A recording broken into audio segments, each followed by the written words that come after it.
Bueno, buenas tardes. Disculpar por mi voz, ha sido de última hora. Agradecer desde luego la presencia de don Serafín Romero aquí con nosotros, ¿no? Apoyando el proyecto. Agradecer también al Foro de Deontología Médica la invitación a presentar los resultados de este estudio, que lo vamos a hacer de forma coral. La doctora Bárbara Marco, la doctora Candela Pérez y la doctora Teresa Martínez y yo vamos a ir presentando los resultados de lo que ha sido este proyecto de investigación que, como bien decía, lleva casi más de 3 años en marcha, ¿no? Ya sin más demora, comentaros que en casa del herrero, cuchillo de palo, ¿no? Y los hijos del zapatero, los peor calzados. Y eso trasciende cualquier cultura y cualquier país. Efectivamente, en el caso de los médicos, quizás seamos los médicos los peor cuidados. Pues bueno, este planteamiento tan básico, este razonamiento tan sencillo, nos lleva a trabajar sobre el enfermar en los médicos, ¿no? El enfermar es humano y cuando el paciente es el médico puede afectarnos negativamente a la práctica, a nuestro trabajo de cada día, ¿no? Es un conflicto de rol. Durante los años de formación, en el pregrado, no se reflexiona, ¿no?, sobre la posibilidad de que seamos nosotros mismos los pacientes, los que estemos al otro lado. Y una vez en el ámbito laboral, los profesionales tienen interiorizado que solo pueden estar enfermos los pacientes. En la literatura que hemos revisado aparecen numerosas barreras para este proceso de enfermar de los médicos. A nivel personal, individual, pues la negación, la autorresolución, las demoras diagnósticas, las consultas informales de pasillo, la arrogancia, como decía. Y también en el papel de los médicos, de los profesionales que vamos a atender a un médico que es paciente. Nuestra falta de preparación para atender a estos compañeros médicos, el equilibrio entre la información técnica que les damos y la empatía con el paciente, y finalmente también las barreras de la propia organización de cara a garantizar la accesibilidad, la confidencialidad de estos profesionales que, como lo escucharemos, llevan trabajando muchos años en las mismas organizaciones. ¿Y qué sabemos de la enfermedad de los médicos en España? Como ya ha comentado el doctor Serafín Romero, el PAIME surgió hace 21 años, ¿no? Y da atención a los médicos en ejercicio que tienen problemas de adicciones y de salud mental. Sin embargo, necesitamos conocer el conjunto de los problemas de salud de los médicos y cómo afectan a su profesionalismo y qué propuestas de mejora podemos hacer. Así, el objetivo de nuestro proyecto es comprender el proceso de enfermar de los profesionales médicos, si es diferente de los no médicos, y sobre todo hacer una traslación de la investigación, hacer que esta investigación consiga plantear estrategias de mejora en diferentes etapas profesionales, desde la formación en pregrado, para los MIRES, para los profesionales ya consolidados en su práctica profesional y también para los médicos jubilados. Así, hemos realizado una profunda revisión bibliográfica en la que hemos encontrado que buscar información sobre el rol del médico como paciente no era fácil. De entrada no existía un término para hacer esta búsqueda, ¿no? Y nosotras nos hemos propuesto plantear posiblemente que el de Sick Doctor pueda facilitar de alguna manera el encontrar esa bibliografía. Diseñamos la investigación combinando metodologías. Por un lado, una metodología cualitativa para captar las vivencias, las experiencias, los valores, los circuitos asistenciales de los profesionales que enferman, y por otro lado, desde un punto de vista cuantitativo y a nivel nacional, conocer qué hacemos, cómo enfermamos, qué atención tenemos. De tal manera que podamos brindar esta foto de cuando el paciente es el médico y lanzar propuestas de mejoras reales. Así, a lo largo de estos más de 3 años, hemos realizado 27 entrevistas semiestructuradas a médicos enfermos, tanto residentes como médicos adjuntos en activo, como médicos jubilados. Hemos desarrollado 4 grupos focales con expertos en salud laboral, con expertos de tutores, unidades docentes y jefes de estudio, y también con profesionales de la universidad y con representantes de colegios de médicos. Con toda la información de la bibliografía y de esta parte cualitativa de entrevistas y grupos focales, diseñamos una encuesta a la que llamamos CAPAME, que trata de darnos información sobre el comportamiento y actitudes del proceso de enfermar de los médicos, que, como ahora comentaremos, se ha aplicado a nivel nacional. Posteriormente hicimos un estudio analizando de forma cualitativa con el programa MaxQDA y de forma cuantitativa con el SPS estos datos para elaborar un informe final, establecer una serie de publicaciones que difundan estas realidades y proponer recomendaciones deontológicas y sacar material didáctico como el que hoy presentaremos. Así, las experiencias personales se traducen también a través de las propias palabras de los médicos que enferman. Se pasa de la noche a la mañana, de estar en el hospital haciendo diagnósticos, tratamientos, dando informaciones a los pacientes, a las familias, a de repente estar tú al otro lado y realmente estar desposeído de muchísimas cosas que te identificaban. Así, vamos a ir escuchando a lo largo de la presentación, a la vez que los resultados cuantitativos, frases, mensajes que los propios médicos que han enfermado nos han transmitido en sus entrevistas. La encuesta consta de 55 preguntas, en la cual tratamos de abordar aspectos sociodemográficos para describir el sexo, edad, estado civil, provincia, la situación laboral de los médicos que han contestado la encuesta, el hecho general de enfermar, dónde acuden para recibir atención o patologías o tener médico de familia, el automanejo que hacen de su propia enfermedad, si se automedican, si se autodiagnostican o si utilizan vías alternativas de cuidados. En relación con la búsqueda de esa ayuda médica, el trato, la pérdida de confidencialidad, la disposición a ese acceso de cuidados y el impacto que tiene también en el trabajo de cada día, lo que suponen bajas laborales, el propio presentismo y la dificultad de los médicos de otros compañeros médicos, ¿no? También abordamos en las últimas preguntas del cuestionario el papel que puede suponer la validación periódica de la colegiación. Discutimos sobre el tema de la capacidad de prescripción de los profesionales a lo largo de su vida y el papel de los colegios de médicos. La encuesta estuvo disponible en la plataforma de la Organización Médica Colegial y accesible desde los diferentes webs de los colegios profesionales desde junio de 2017 a junio de 2018. Y ahora voy a dar paso a la doctora Bárbara Marco, que va a comenzar a explicarnos resultados cuantitativos de la encuesta. La mejor atención, pero de la peor forma, creo que es así. Y a veces se dan los pasos muy rápidos. Se sobreentiende que tú conoces algo, que sabes hacer algo. Entonces quedan cosas perdidas, deshilachadas. Vale. Muchas gracias, Pilar. Bueno, un poquito como ya ha explicado ella, ¿no? Aunque no es el propósito de este foro el profundizar en el análisis más cualitativo de la investigación, sí que creemos que es importante, ¿no? que veáis hasta qué punto las vivencias y lo que han sido los resultados de la investigación cualitativa nos han influido a la hora de diseñar posteriormente el cuestionario.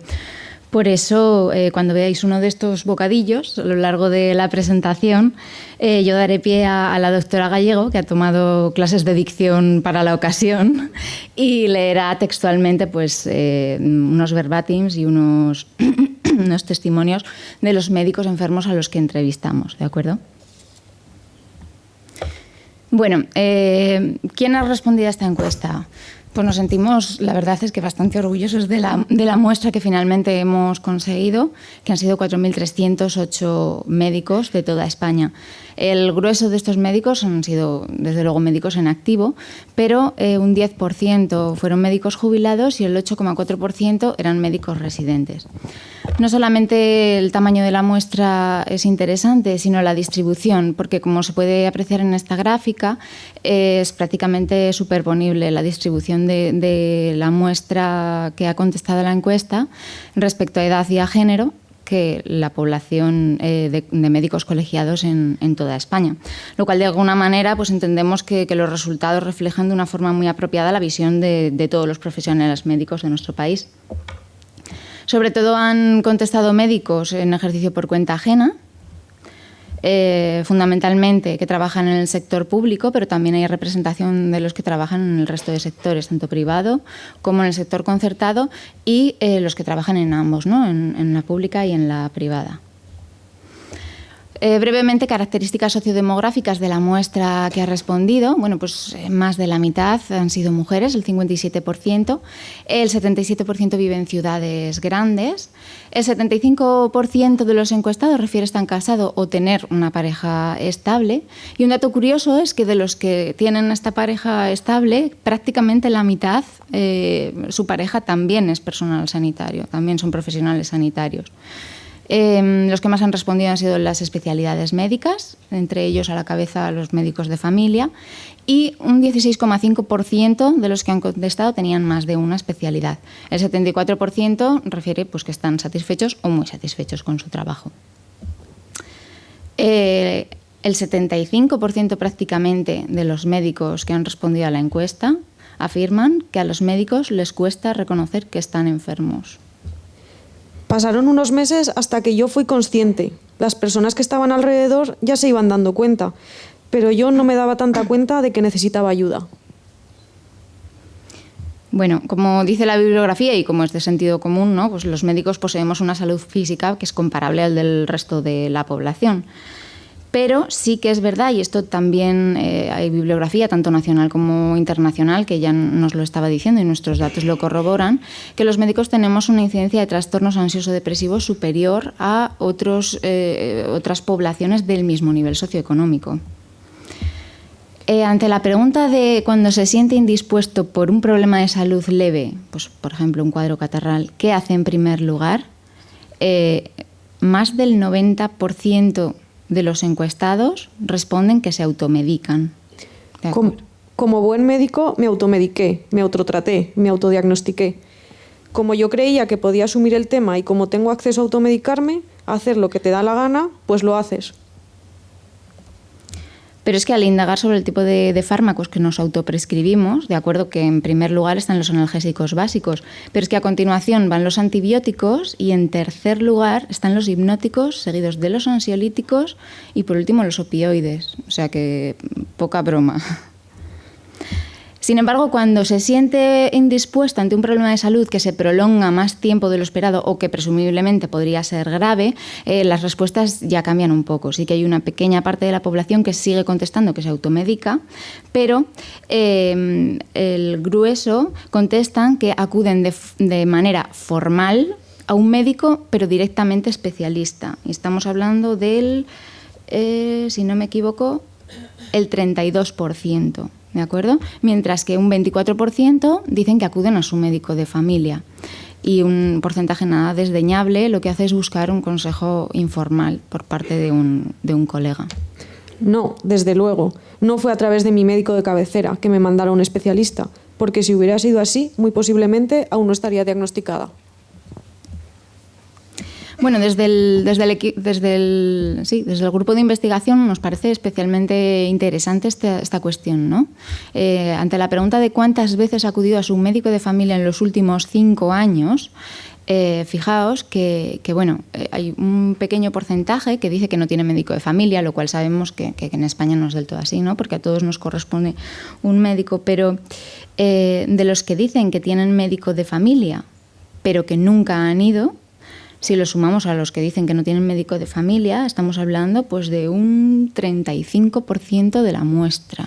¿Vale? Esto es un tercio de la población médica, refiere que no conoce a su médico de familia. Yo creo que esto no pasa en ningún otro colectivo laboral.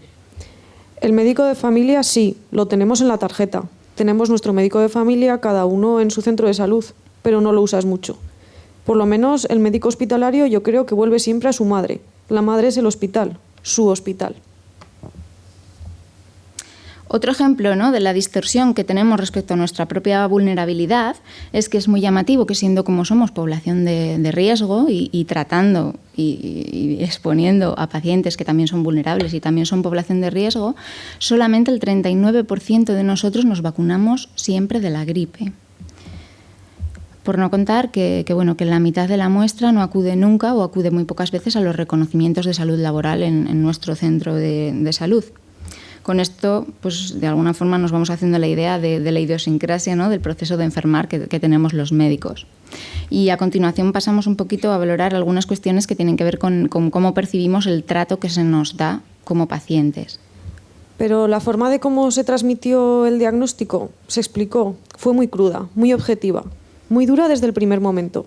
Se presupone que al ser médico, pues tampoco tienen que ir contigo con determinado tipo de miramientos, y en ese momento realmente, pues eres persona. Pues eres persona.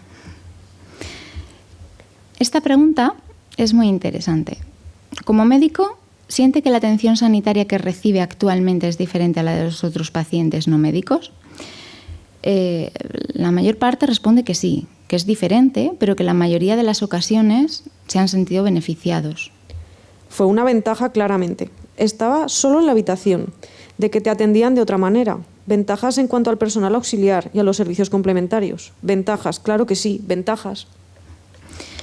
Estos son el 48% de la muestra, pero el 41% consideran que el ser médico no les ha afectado en su proceso de atención. Y luego hay un porcentaje más bajo que consideran que sí que hay diferencias y que bastantes veces les ha supuesto un perjuicio más que un beneficio. En esta pregunta de cómo valoraría del 1 al 5 la calidad de la atención que reciben los médicos jubilados, nos ha pasado una cosa muy curiosa, y es que nos hemos dado cuenta de que hay diferencias estadísticamente significativas entre la opinión del grueso de la muestra, que es decir, de la muestra en general, que consideran que la atención es pues, ni buena ni mala, o en todo caso buena, frente a lo que opinan la submuestra de jubilados concretamente, que perciben que el trato que la calidad del trato que reciben está por debajo de lo que perciben los demás. Y nosotros pensamos que una hipótesis de estos resultados nos la dan los testimonios. Llegas a un control de la empresa, donde has trabajado 40 años. ¿Y usted quién es? Pues yo he trabajado aquí, dices modestamente, un poco avergonzado. Yo cuando voy al hospital ya me llevo la antigua etiqueta de médico, esa amarilla que nos dan con la foto. Eso, para colgármelo para que no me paren antes de entrar en mi hospital. Bueno, pues una de las hipótesis que barajamos es esto, ¿no? Que la tristeza y un poco la herida en la identidad que sufre un médico jubilado cuando vuelve a la que era su casa y ve que no lo conocen, de alguna forma distorsiona la percepción de la calidad que percibe en su trato. Y a continuación, Candela Pérez pasa a los resultados de confidencialidad. Buenas tardes a todos. Continuando con los resultados, ahora vamos a comentar las preguntas que eran referidas a la confidencialidad cuando el médico es atendido como paciente. Me preocupó en el sentido de, cuánta historia, cuánta gente está entrando, pero tampoco porque no tengo ni VIH ni sífilis. No guardamos bien el secreto profesional, no lo guardamos bien. Y por lo tanto, según qué cosas, pues a mí tampoco me gustaría que estuvieran en mi historia clínica, de acceso libre, porque es acceso libre. Bueno, una de las preguntas será que si como médico considera que se respeta la confidencialidad de sus datos clínicos, y solo la mitad de los encuestados consideran que sí, que siempre se respeta esa confidencialidad. Este dato en los residentes todavía era más bajo, ellos aún consideraban que se respetaba menos la confidencialidad. Por otra parte, la mayoría consideran que algunas veces o a menudo los médicos comentan entre ellos los problemas de salud que tienen sus compañeros. Es un riesgo que tienes que correr, es decir, es algo que tienes que asumir. Tienes que asumir como posible y muy posible. Es decir, la confidencialidad en un hospital es difícil. Bueno, lo que hemos visto tanto en la encuesta como en las entrevistas, en la parte más cualitativa, es que los médicos sí que perciben esa pérdida de la confidencialidad, pero que la mayoría están dispuestos a aceptarla, a cambio pues, de que su diagnóstico, su tratamiento se agilice, al menos en determinados casos. En cuanto al impacto que la enfermedad del médico puede tener en su puesto de trabajo, la mayoría considera que la salud, su propia salud, la salud de los médicos, afecta al trabajo diario que realizan. Casi la mitad de la muestra considera que ha tenido algún problema de salud que sea debido a su actividad profesional o que ha empeorado a consecuencia de esta, y esto lo relacionan mayoritariamente con la sobrecarga asistencial y los horarios de trabajo, también con el nivel de responsabilidad de su profesión y, en último lugar, con el impacto que puedan tener errores que haya vivido con sus pacientes. En cuanto a cómo le han condicionado sus problemas de salud, casi un 70% sí que considera que alguna vez han condicionado su actividad profesional. Y en los últimos 2 años, decía esta otra pregunta, la mitad creen que han tenido algún problema de salud que les ha afectado negativamente en su desempeño profesional. Pero no todos son aspectos negativos. Muchos médicos también comentan que el estar enfermos les ha supuesto un aprendizaje que luego les ha servido en su práctica clínica. Cuando he estado enfermo, he reflexionado, casi siempre diciendo, qué bien me ha venido esta enfermedad, porque ahora cuando el enfermo se expresa determinados síntomas, que son muy difíciles de explicar, los he entendido y los entiendo perfectamente lo que quiere decir. Y otra de las cuestiones también con muchas repercusiones a nivel ético y deontológico es el presentismo, es decir, el acudir a trabajar estando enfermo. El médico, cuando de verdad se le exige, se olvida de sí mismo, y eso es como debe ser.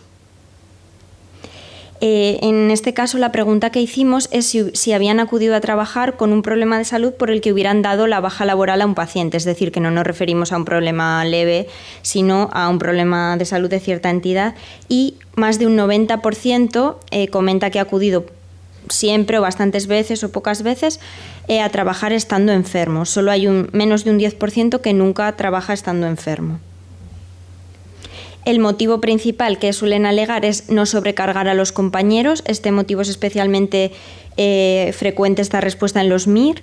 Y la segunda causa que alegan es responsabilidad hacia sus pacientes. Entonces, más que por ti, lo haces por ellos, no coger la baja. Yo no puedo ser una sobrecarga, y también por los pacientes. Ahora la doctora Martínez continúa con los resultados. Bueno, ahora empieza una parte bastante importante para todos, que es la parte de atender a compañeros que están enfermos como médicos. Hasta el 60% de los encuestados atenderían ellos mismos a un compañero que plantea de manera informal un problema personal de salud, frente al 25% que lo derivaría a un especialista y menos del 10% que lo derivaría a su médico de cabecera. Eso yo lo tengo grabado en el corazón. Hay que ayudar a los compañeros siempre. Yo, cuando un compañero entra por la puerta, hay que atenderle. Eso de citarte o ya te veré en un mes, me parece de mal compañero. Creo que tenemos obligación de decirlo, por el compañero y por los pacientes que tiene ese compañero, porque no siempre uno es consciente de las limitaciones que está teniendo por la enfermedad, y son tus compañeros los que te tienen que enfrentar con la situación. La mayoría de los encuestados, hasta el 55%, no sabría cómo actuar ante un compañero que tiene un problema de salud que puede comprometer su ejercicio profesional. En cambio, hasta el 40% sí que se lo diría con total seguridad. En esta pregunta hemos querido separar los resultados de los MIR frente al global de la encuesta porque ha habido diferencias significativas en los resultados.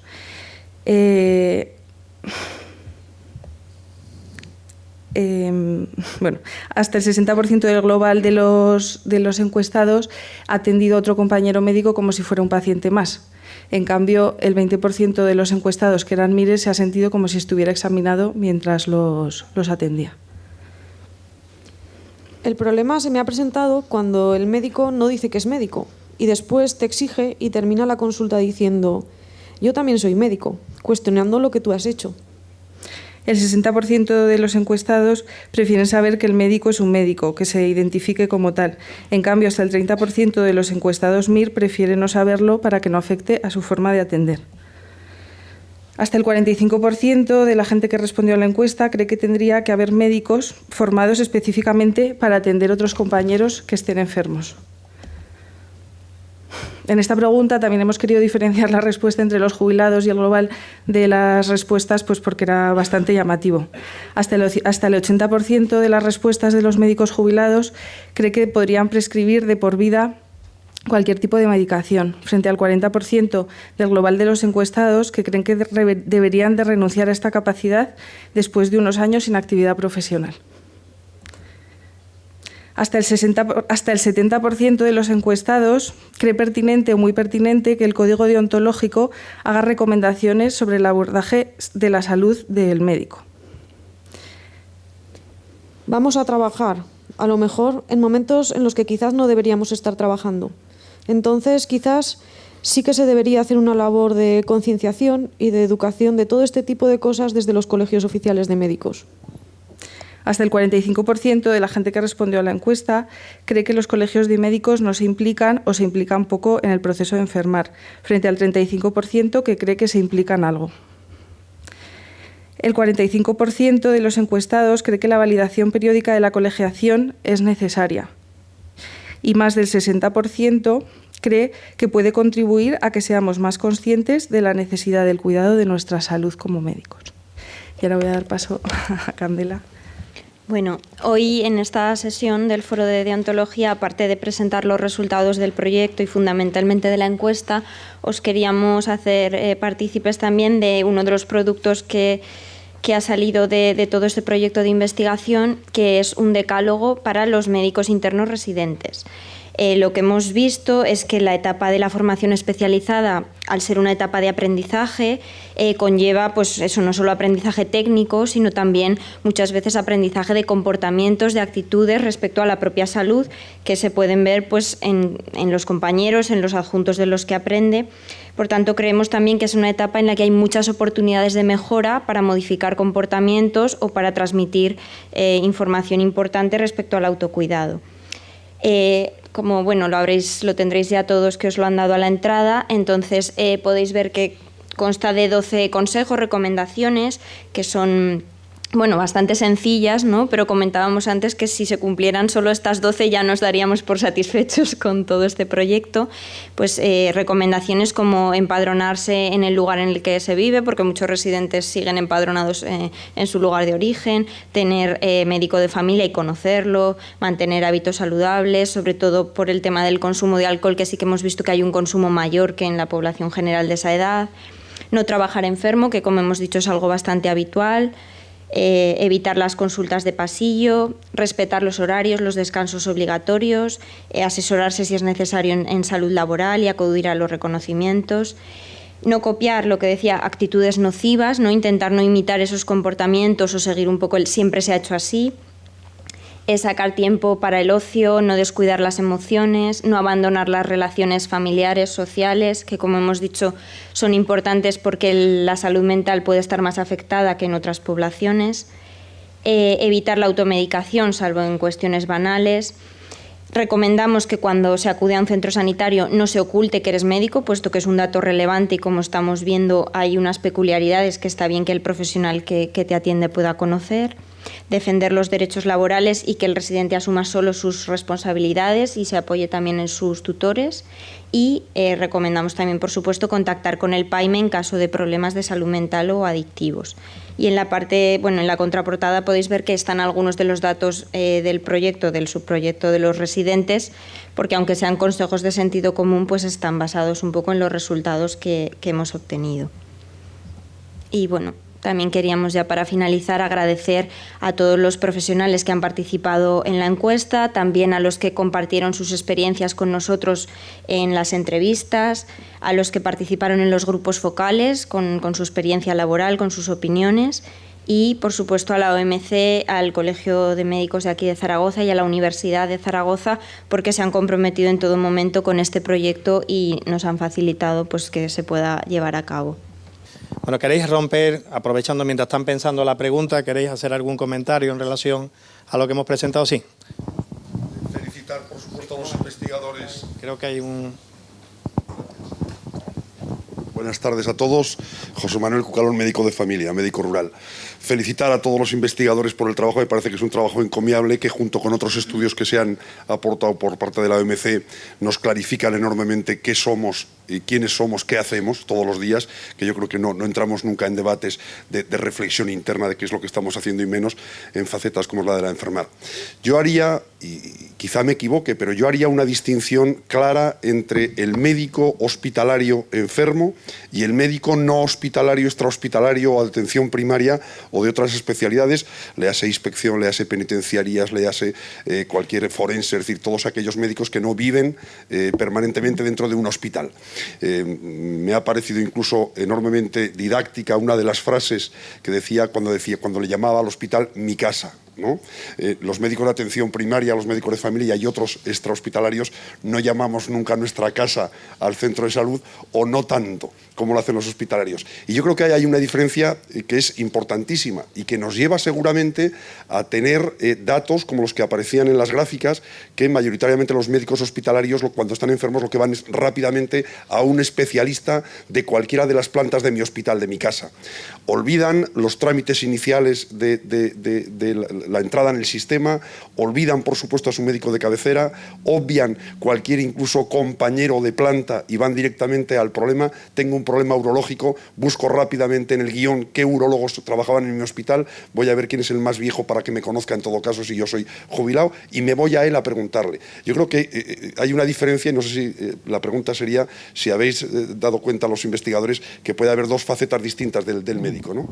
Efectivamente, sí que hemos hecho un análisis más en detalle, lo que pasa es que para presentar aquí el resumen de la encuesta no nos ha dado oportunidad de profundizar más, pero hemos hecho médicos de familia y el resto, porque médicos de familia respondieron unos 1.504 profesionales, con lo cual pues la muestra es potente y sí que efectivamente el perfil cambia un poco. Los profesionales de hospital centran su atención en el propio hospital y los profesionales de medicina de familia no lo hacen tanto, ¿no? Lo único que nosotros, lo que nos parecía importante y que se ha hecho en otros colegios profesionales y en otros países, ¿no? A nivel internacional, es el garantizar que el propio médico tenga de referente a un médico, no a un subespecialista, sino a alguien con el que pueda confrontar un poco su debate de salud y enfermedad, ¿no? Y que pueda de alguna manera coordinar los cuidados pues, para reducir un poco el daño, ¿no? Que toda esa circunstancia pueda generar añadida, ¿no? Eso sí que... Y es una de las líneas que queríamos debatir, ¿no? Nosotras, después del estudio que hemos hecho, sí que nos parecía importante el hacer una recomendación deontológica en relación con que los profesionales médicos tengan un médico de familia de referencia, ¿no? Para poder hacer ese contraste, para poder comentar sus aspectos de salud y enfermedad en conjunto, ¿no? Sí. Bueno, voy a aprovechar, si no hay ninguna pregunta, la haré yo, ¿no? Hay un tema que nos preocupa en relación a la salud mental y es una población que parece que en los últimos años está aumentando en esta problemática cuando presentamos cada 2 años los datos del PAIME. El estudio recoge datos de encuestas sobre 1.000 y precisamente es esta población la que nos preocupa, ¿no?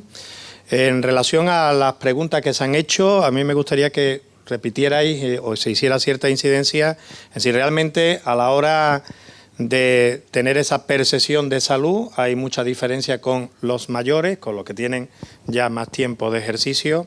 A la hora de afrontar un problema de salud, si existen muchas diferencias y dónde están las diferencias. Creo que te lo paso, ¿no?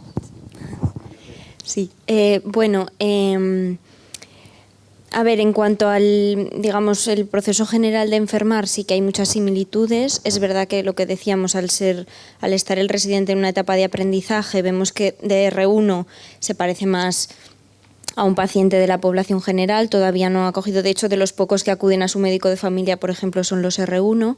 Sin embargo, conforme va avanzando en la residencia, pues va captando más comportamientos e imitando más comportamientos de los médicos que tiene alrededor.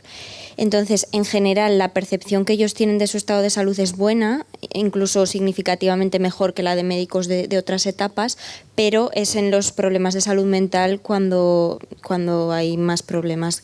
Entonces sí que nos aparecen tanto en la encuesta como en alguna entrevista, pero sobre todo en la encuesta, que tienen más trastornos depresivos, más trastornos ansiosos que los médicos de otras etapas y por supuesto muchos más que la población general de esa edad, que establecimos también una comparación con la encuesta nacional de salud.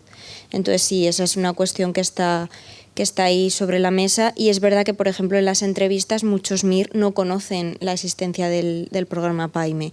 Incluso parte de los tutores que participaron en grupo focal y demás no lo conocían o no tenían apenas información, nunca se lo habían recomendado a nadie, con lo cual esto sí que nos parece que requiere más difusión, ¿no? Aunque que está muy accesible en las páginas web, pero al final no está llegando sobre todo a los residentes. Seguro que hay alguna pregunta. Si no, yo voy a seguir, ¿eh? O sea que... No, aquí, ¿eh? Hola, buenas tardes, noches ya. Bueno, me sumo a la felicitación a las ponentes, que ha sido extraordinario. Y dos aspectos que se han comentado. Uno, sobre el Código de Ontología Médica, que decía que tenía que haber algún aspecto que ayudara a los médicos que tratan a médicos que están enfermos a cómo deberían de afrontar su situación para no ejercer la profesión mientras están enfermos y poner en riesgo la salud de sus pacientes. Y por el otro lado, se ha abogado también porque hubiera médicos especialistas en tratar a médicos enfermos. Bien, pues yo quería hacer una pequeña reflexión, que es que la ética clínica y la deontología médica no se adquieren por infusión, ni se adquieren por ósmosis, ni con el ejercicio diario. Hace falta formarse en ética clínica y deontología médica. Y este foro pues es un pequeño granito de arena que contribuye a este aspecto. Pero hay que formarse en ética clínica y deontología médica. Por mucho que haya artículos en los códigos, que haya manuales, esto no es posible sin cursos de formación. Muchas gracias. De hecho, el General Medical Council, dijéramos, similar al Colegio de Médicos en Inglaterra, elaboró en 1991 un código donde se incluían recomendaciones, ¿no? Y posteriormente hizo una encuesta y el impacto de las recomendaciones era muy escaso. O sea que había que complementarlo, ¿no? Con formación y con seguimiento, ¿no? Porque pues, se había hecho la recomendación en 1991 y me parece que la encuesta era del 2001 y el impacto había sido casi nulo. Sí, yo veo muchos compañeros jóvenes, ¿eh? Ahora te doy la palabra, Javier, y no sé si son 1000 o creo que son estudiantes. Y una pregunta que podemos lanzar es porque, y bueno, se habla mucho del médico de familia, los médicos de familia estamos muy habituados a intentar prevenir, a hacer promoción de la salud, donde tendríamos que estar haciendo promociones en el grado, o sea, no estar esperando que esto ocurra, ¿no? La pregunta sería un poquito, y me gustaría, ¿no?, que me la respondieran, sí, también que me la respondierais vosotros. ¿Realmente se os está formando en lo que va a venir después? ¿Sois conscientes de que las expectativas que estáis ahora teniendo es posible que no sean las mismas? ¿Conocéis la realidad de la persona que sufre? No lo estoy diciendo para asustar, aquí llevamos mucho y estamos encantados con esta profesión, ¿eh? Es muy importante porque parte de lo que ocurre a los que viven la otra parte, hemos hablado del médico horizontal, pero estamos hablando ahora del médico que ya afronta pacientes de verdad, ¿eh? No de Hal Harrison y se encuentra, dice, hoy acaba de entrar un Harrison por urgencia, ¿no? Dicen algunos, ¿no? No, hoy acaba de entrar una persona por urgencia que se va a morir o que se está muriendo o que sufre. Realmente esta parte se está afrontando. ¿Quién se atreve a hacer algún análisis crítico de lo que está ocurriendo en la facultad en relación de lo que estamos hablando? ¿O esto suena raro? Venga, alguien seguro que se atreve, ¿eh? Hombre, yo convivo con la Confederación Estatal de Estudiantes de Medicina y nos doblan, ¿eh? O sea, nos pasan en planteamiento. Venga, ¿quién se anima? ¿Estáis todos ya vacunados contra este tipo de problemas? Venga, animaros, venga, ¿no? Bueno, os dejamos pasar una pregunta y de verdad que os animo a participar, ¿eh? Porque si no, esto posiblemente para los que andamos dándole ya las últimas vueltas al ejercicio, aunque vamos a seguir siendo médicos, como dicen por ahí, y es otro debate, ¿eh? Si tenemos que estar prescribiendo ya a ciertas edades, yo creo que no, ¿eh? O sea, nada más que por salud, ¿eh? de uno mismo, ¿eh? Porque si hemos dicho que no a la autoprescripción, es muy importante que escuchar vuestra opinión. Creo que tiene la palabra una pregunta, Javier. Gracias. Por si hay alguna duda, yo no soy estudiante, pero bueno, felicidades por la exposición y por el trabajo que lleva detrás, para poderlo exponer. Yo me gustaría preguntaros una cosa, de todas las entrevistas que habéis hecho, de las preguntas, de haber estado hablando con tanto médico enfermo, si hay un cierto sentimiento o alguien traduce que la empresa no nos cuida lo suficiente, o que de alguna forma a lo largo de nuestra vida profesional no nos hace, digamos, nosotros tenemos acceso a hacernos un análisis o una ecografía cuando queramos, pero no debiéramos influir para que la empresa de alguna forma nos chequeara de alguna forma, digamos, obligatoria o periódicamente. ¿Se traduce eso de las entrevistas que habéis hecho? Sí, bueno, es una pregunta interesante. La verdad es que en varias de las entrevistas sí que surge un poco este tema y me estoy acordando de una concretamente que literalmente venía a decir, ¿no?, que si los... no sé, que si los trabajadores de Renfe tenían descuentos en los billetes del AVE, ¿por qué no los profesionales sanitarios no tenían de alguna manera algún tipo de prebenda a la hora de, pues no lo sé, a lo mejor acelerar alguna prueba diagnóstica o poder, no lo sé, me estoy acordando concretamente de esta entrevista. Pero sí que se traslucía un poco, ¿no?, que bueno, dado que sí que hay condiciones de nuestro trabajo que de alguna manera impactan o hacen que enfermedades de todo tipo, no solamente estamos hablando de trastorno mental, sino enfermedades pues, como una diabetes, como cualquier otro trastorno orgánico, funcionen peor o que de alguna manera nos cuidemos menos, guardias, horarios, etcétera. Pues porque no que eso también se vigilara un poquito desde esas propias instituciones. Eso sí que lo han nombrado, ¿no?, en varias entrevistas. Pero claro, con un poco ese miedo de sonar pues un poco snob. No sé, siempre desde el complejo, ¿no?, desde el que no parezca que incurrimos en una falta de justicia o que nos saltamos una lista de espera. Pero sí, el poder tener un poco de ese trato, ¿no?, distinto. No sé si era lo que...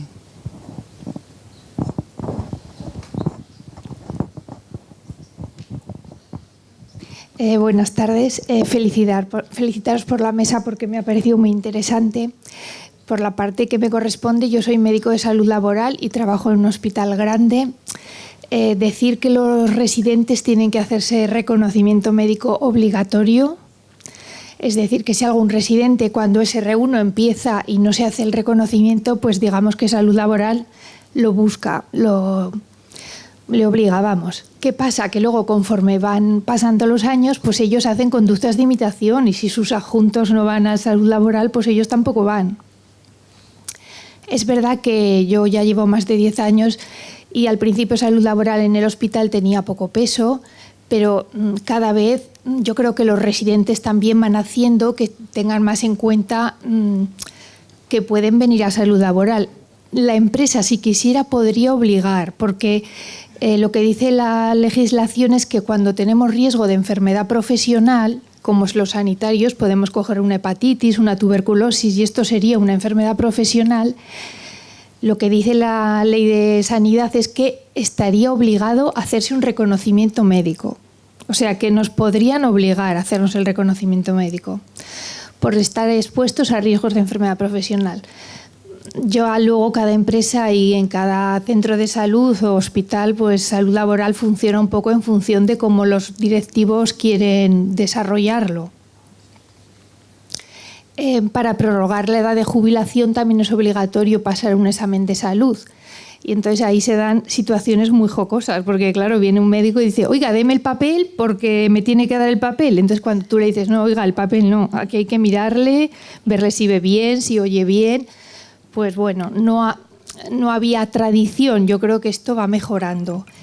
Y con respecto a cuando un compañero ve que su compañero tiene un problema de salud, por riesgo a terceros se debe notificar. Es verdad que a veces los médicos piensan que en las unidades de salud laboral el secreto profesional o que se puede enterar su jefe, pues eso hay que tener muchísimo cuidado porque nosotros no tenemos ningún vínculo con la dirección en ese sentido. Nosotros simplemente informamos de acto con limitaciones, excepción de guardias o las limitaciones que sean. Nada más. Aquí. No, perdón, un segundillo. Pasan. En vuestro estudio habéis detectado, por ejemplo, entre médicos de hospital, qué especialidades están más expuestas a determinadas patologías, adicciones, depresiones, suicidio, y el factor que imponen las guardias en la sobrecarga asistencial en las enfermedades. Sí que hemos evaluado a nivel de horas de guardia, porque sí que en horas de trabajo semanales, y la relación que podía tener con el impacto en la salud. Lo que no hemos podido evaluar es a nivel de especialidades médicas, porque el número de especialidades es muy elevado, salvo medicina de familia, donde el volumen es más importante, y ahí sí que podríamos analizar más en profundidad, pero los demás se reparte muy homogéneamente el número de personas que han respondido, y entonces no tiene significación estadística para ver que haya una diferencia. ¿El burnout profesional lo habéis validado también? ¿O? El burnout no.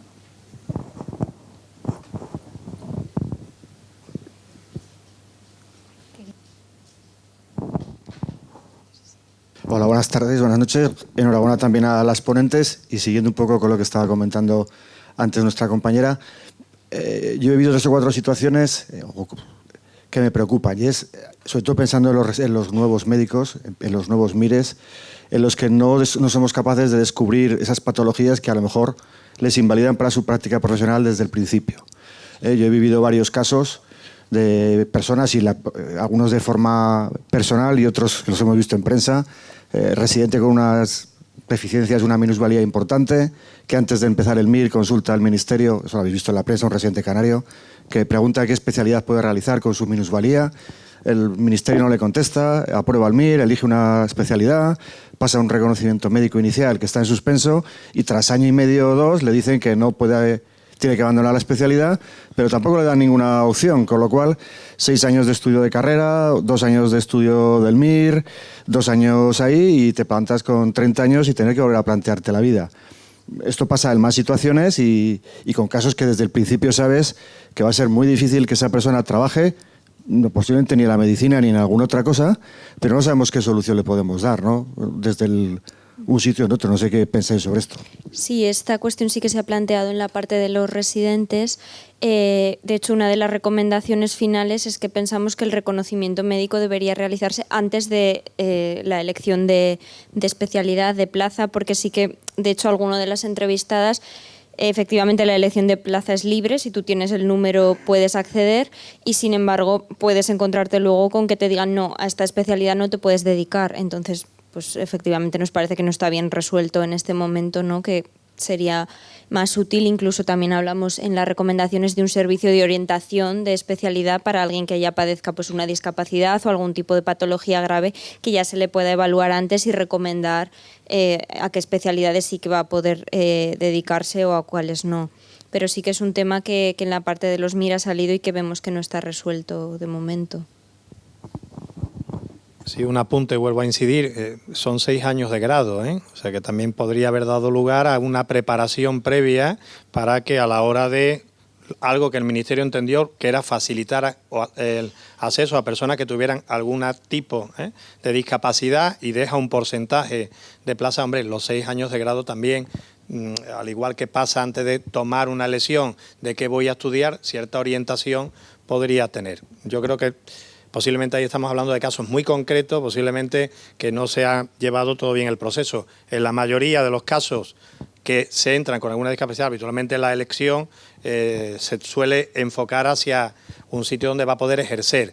Otra cosa es que después se esté cumpliendo las normas que tiene que tener el servicio para precisamente esa discapacidad pueda ser. Las puertas tienen que tener unas medidas, las consultas, etcétera, ¿no? Que ese es otro tema de debate, ¿no? Pero en principio yo creo que el grado ahí es importante, ¿no? Sí, aquí adelante. Hola, buenas. Yo voy a hablar como estudiante para ver si alguien más se anima a dar su visión. Yo creo que a nosotros se nos forma muy bien desde un punto de vista técnico y científico, pero que todos estos ámbitos se quedan muy poco tocados durante la carrera. Sí que es verdad que en la asignatura de ética reflexionamos, y en seminarios sueltos que hacemos a lo largo de la carrera, y sobre todo yo sí que lo noto, por ejemplo, en congresos que hacemos del CEM o de alguna alguna agrupación de la facultad, sí que se hablan de estos temas, pero si no, salvo momentos puntuales en la carrera, yo creo que todos estos temas habría que profundizar muchísimo más, porque luego llegamos a la residencia o al trabajo y no los hemos reflexionado suficiente. Y en mi caso sí que me ha chocado muchas situaciones, por ejemplo, de los residentes que hemos comentado antes, el no librar las guardias, por ejemplo, los que más he visto en los de cirugía. Y eso para mí me parece incluso peligroso, tanto para la persona, el médico, que está muchos días continuamente perdiendo sueño, pero también para el paciente, porque el riesgo que tienes de hacer un error es muy alto. Y bueno, tanto en las médicas, pero sobre todo en las quirúrgicas que estás operando, pues puede tener muchos problemas. Y luego también en el hecho de que en algunas especialidades tengo la impresión de que el 40% del tiempo los residentes se los pasa el tiempo haciendo informes en vez de estar viendo pacientes, que es para lo que estás allí. Entonces, yo, la visión que tenía en la carrera de lo que iba a ser y luego lo que he visto en las prácticas sí que ha sido un poco diferente. No sé qué piensa el resto. Sí, con respecto al tema de la compañera, ¿queréis hacer algún comentario más antes de que nosotros digamos alguna cosa? Bueno, efectivamente esto me refería son las expectativas, ¿no?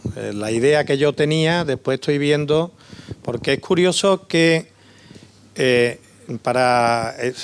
hablábamos de las situaciones que se somete al final el profesional médico. El primero, que para empezar a estudiar medicina uno tiene que ser un fuera de serie, ¿eh? O sea, esta sala está llena de fueras de serie, totalmente, enhorabuena, Posiblemente en otra época, alguno de los... Vamos, yo puedo decirlo, yo no sería médico, mi nota media no llegaba a tanto, enhorabuena. Tenemos la mejor generación española, los jóvenes mejor capacitados de coeficiente, de aquel que se mide, coeficiente intelectual, de todas las carreras, ¿no? Este es el primer tema, ¿no? Y habitualmente os metís en una profesión cuando se hacen encuestas por vocación. Cuando se os pregunta a la entrada, por vocación. Cuando uno empieza a conocer algo de las expectativas, empieza la cosa algo a cambiar, ¿no? E inclusive la vocación es de ver paciente. A mí lo que me preocupa es que cuando se llega a sexto, a ser posible, a ver si tampoco tengo que estar mucho tiempo con los pacientes. Hay una especialidad que queda huerfanita, ¿no? Y es la que casi todo el mundo le gustaría ser, médico de familia, cuando empieza, ¿no? Pero cuando llega la hora de la verdad, luego esto tiene mucho que ver con las expectativas, ¿no? Y tiene mucho que ver, lógicamente, precisamente con la realidad. Hay una realidad que es bueno que conozca también todo el mundo que estudia medicina. Y después está algo que tenemos, y esto es labor de los colegios, ¿no? Y es que hay unas normas que hay que cumplir, ¿no? Y que no se pueden tener a alguien que se está formando haciendo cosas que no debe, ni por encima del tiempo que debe. La palabra residente estaba muy bien, pero lleva una palabra delante que se llama interno, Interno tiene mucho que ver con casi prácticamente no salir del hospital, No, hay que decirlo, tampoco hay que irse a la otra esquina, pero hombre, para hacer cosas que tengan provecho. O sea, yo me puedo quedar al día siguiente de una guardia porque hay una sesión clínica o porque hay, precisamente se va a hacer algo muy concreto que yo tenga necesidad de verlo para aprender, ¿no? Pero no para cubrir faltas de compañeros, informes que no pueda hacer otra persona, etcétera. Esto es una labor que primero tenemos nosotros que poner, porque para eso nos ha hecho lo del MIR, Entonces, es algo que asumimos, somos conocedores y os puedo comentar que estamos en ello, y que lógicamente lo reivindicamos, además en el entorno colegial. Pero eso tiene mucho que ver con las expectativas, ¿no? A eso de ir preparándose, de ver por lo menos lo que va a ocurrir, ¿no? Pero hay otras cosas importantes. Hay un tema que, voy a hacer una pregunta, pero yo creo que es de mucho interés. El programa de atención integral médico enfermo, que ha atendido a tantos pacientes y que sigue todavía siendo un desconocido, a pesar de 5.171, de que cada 2 años hacemos un sumatorio de actividad, lo publicitamos y sale y llega. Hoy en día al que no le llega es porque no quiere, porque prácticamente es verdad que nos dice, hoy lo que no se mande por aquí no existe, ¿no? Pues tampoco es verdad, no da tiempo a leerlo todo, Existe lo que yo puedo acceder que tengo interés, ¿no? Pero bueno, es verdad que está aquí, ¿no? El éxito del programa está en la confidencialidad. O sea, si este programa ha servido para algo es porque se basa en la confidencialidad. Y después, también hay que decirlo, porque tenemos a compañeros no especialistas, no hay que ser especialista de médico. Expertos, por lo menos conocedores de cómo hay que abordar a un compañero, ¿no? Y curiosamente, los compañeros antes de asistir al PAME ya lo buscaban, ¿no?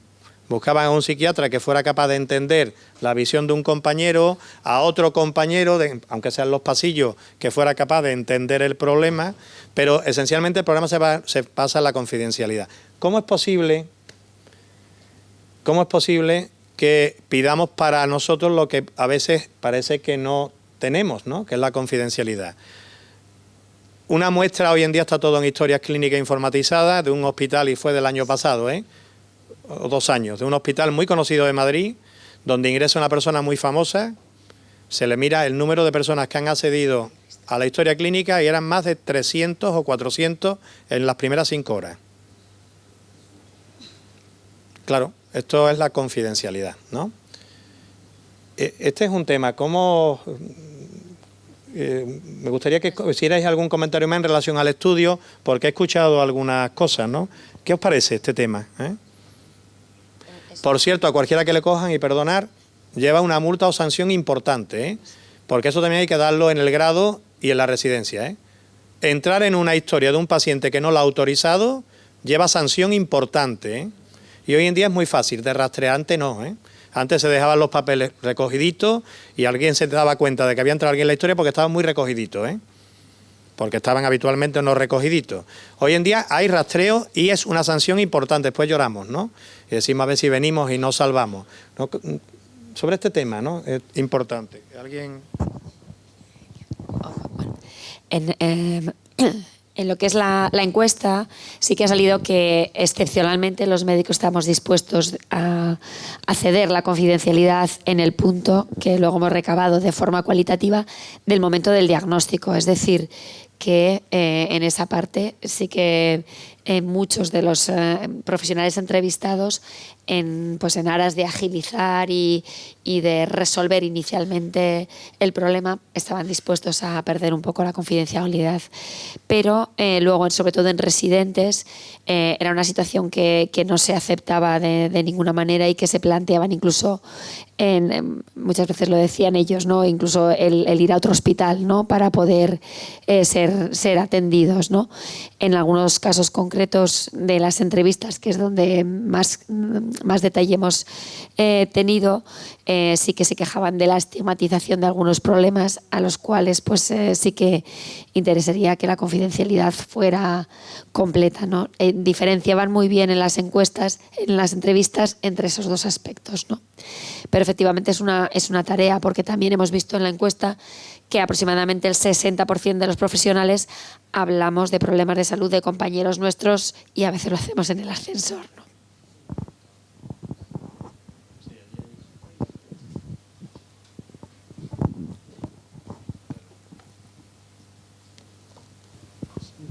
Muchas gracias Pilar por el estudio, que ha sido precioso. Pregunto, ¿por qué tienen que decir el nombre del paciente en voz alta? Yo estuve el otro día en La Paz por unas cátedras de una amiga, 3 conocidos, famosos que estaban allá, fulanico de tal, pasa a la consulta. O sea, eso es confidencialidad. ¿Por qué tiene que decirse el nombre y el apellido en voz alta por megafonía? Eso depende, por lo menos yo trabajo en Navarra y en los hospitales navarros se está implementando, dan unos papeles con unos números y ya solo se llama con pantallas. Fíjate, ya no dices yo ni que no soy de Madrid, ni nombre, y conocía a 3 de los que nombraron, y luego te digo, yo he estado trabajando 40 años en un hospital, es muy difícil ponerte enfermo, muy difícil. Como no tengas una cosa gorda que se vea, y que incluso te llamen de laboratorio, como me llamaron a mí, oye, que tienes una legionela. No, es que a mí no me hacía nadie caso y yo me estaba muriendo. Es muy difícil ponerte enfermo. Y luego las enfermedades mentales, ¿a quién se lo cuentas? Cuando tú ves una cosa rara de un compañero, ¿a quién se lo cuentas? Pero cosas gordas, ¿eh? Hemos hablado ahora que salud laboral, ¿no? Hablo de abusos sexuales con pacientes. Una cosa muy seria, muy seria, muy seria. ¿A quién se lo cuentas? Porque resulta que si lo cuentas, como le he dicho yo a mi jefe de servicio, me dijeron, oye, es que esas cosas son muy personales. Digo, tan personales como que no deben pasar. Es que no tienen que pasar. Y porque los enfermos muchas veces son idiotas.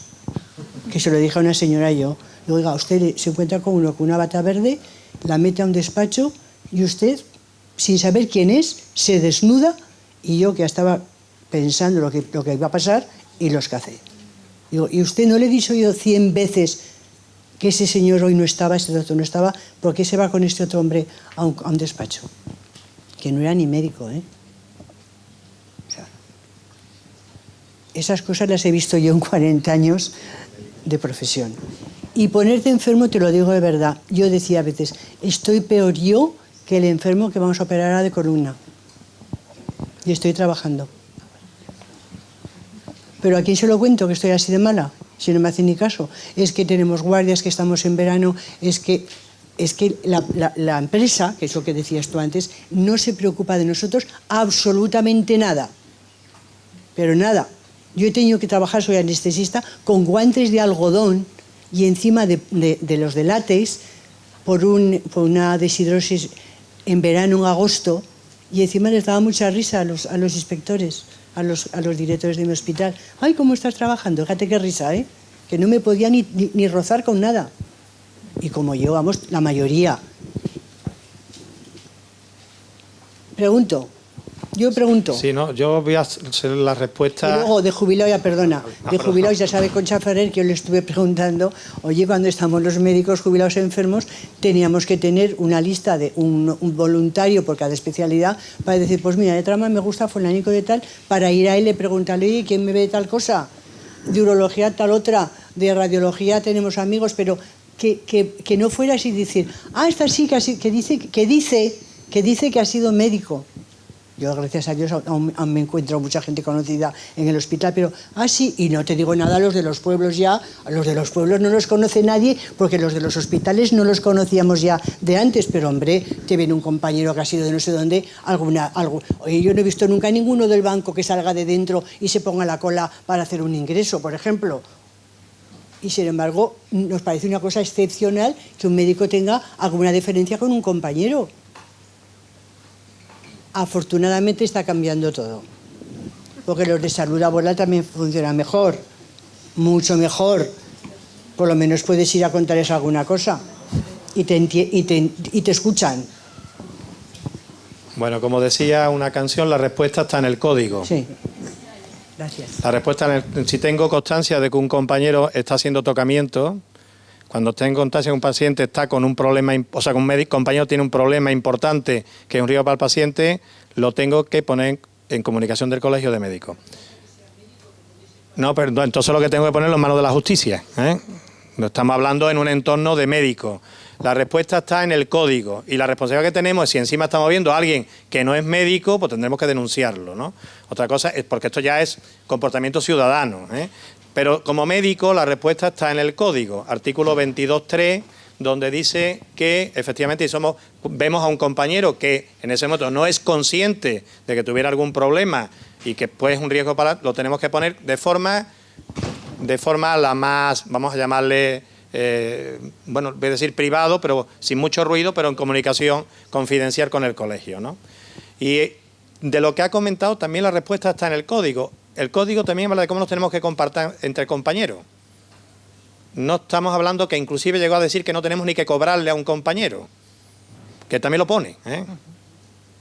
Que esto ya todo es discutible y así no lo ha dicho competencia. No podemos poner que a alguien no le cobre, aunque sea su compañero, pero ya lo pone cómo nos tenemos que comportar. Otra cosa es que no hagamos nada, inclusive hasta conocer el propio código, que vuelvo a comentar, si uno quiere tener respuesta ante ciertos dilemas profesionales, yo siempre le recomiendo que tenga el código en la bata.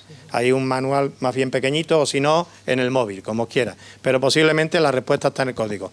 En el tema que estamos hablando, los colegios no teníamos nada para responder al 22.3. Ahora tenemos el propio programa, que es el programa PAIME, que no es solamente sancionar como los anglosajones, te abro un expediente y te quito, sino que te ayudo si tienes un problema, ¿no? Yo creo que ahí está el tema. Y parte de lo que has comentado, todos los que conocemos, forma parte de la realidad de nuestro comportamiento y, bueno, lo que queremos es que esto no ocurra, ¿no? Por eso hoy nos estamos refiriendo, intentando transmitir a los que vienen, que no caigan en lo mismo o en las mismas cosas Que, por cierto, hay otras cosas muy buenas que tampoco decimos, que yo creo que también influyen. Si tenía la palabra. Sí, antes de, como creo que esto se está terminando, porque ya estamos, quería decir dos cosas. Una es, bueno, quizá está mal que yo lo diga como responsable de la cátedra, pero que es que estas chicas lo han hecho muy bien. Es decir, que era muy difícil hacer lo que han hecho, es decir, que exponer en pocos minutos algo que han sido muchos años y horas y una cantidad de material, y hacer la extracción y la síntesis para transmitir lo que se ha hecho me ha parecido pues muy brillante, la verdad. O sea, estoy encantado de la vida del proyecto. Y querría decir una cosa, que como resultado de este proyecto sí que están un poco pasmados los alumnos, ¿no? Pero sí que ellos han recibido una clase sobre esta cuestión, porque desde que empezamos este proyecto procuramos todos los años dar una clase y pensamos que esto se tiene que generalizar, es decir, que en el currículum del grado de medicina el estudiante tiene que recibir una clase donde se expliquen estas cosas, donde se expliquen la problemática del proceso de enfermar del propio paciente, etcétera, etcétera. Y luego, por último, querría decir que este proyecto, que es muy amplio, como se ha visto, pues que abarca tanto médicos activos como residentes como jubilados, tiene otra rama de la que aquí no se ha podido decir nada, que es la del estudiante. Que, por cierto, nuestra voz en off, la voz que ha sonado así, pues es la investigadora responsable de esa rama del que yo, bueno, casi ofrezco a los responsables del foro, pues que yo creo que dentro de un año podemos dedicar una sesión del foro precisamente a presentar los resultados de este proyecto aplicados al estudiante de medicina, que es interesantísimo y que puede servir para dar respuesta a algunas de esas cosas que se han ido insinuando. Bien, no me quiero alargar más porque es un poquito tarde, pero bueno, que estamos felices de todo. Bueno, yo pienso que si no hay ninguna pregunta, y si le parece a la presidenta, podemos cerrar esta mesa. Y yo me reitero en la felicitación a los que han hecho posible este estudio. Me quedo con el título, que quizás lo que tenemos que sacar hoy es lo que pone en el título, que enfermar es humano, que los médicos somos humanos, pero tenemos la suerte precisamente de eso, de ser médicos. Así que muchas gracias por haber venido, por haber compartido, y toca salir a la calle a difundirlo, porque si no esto tampoco serviría para mucho. Venga, gracias a todos.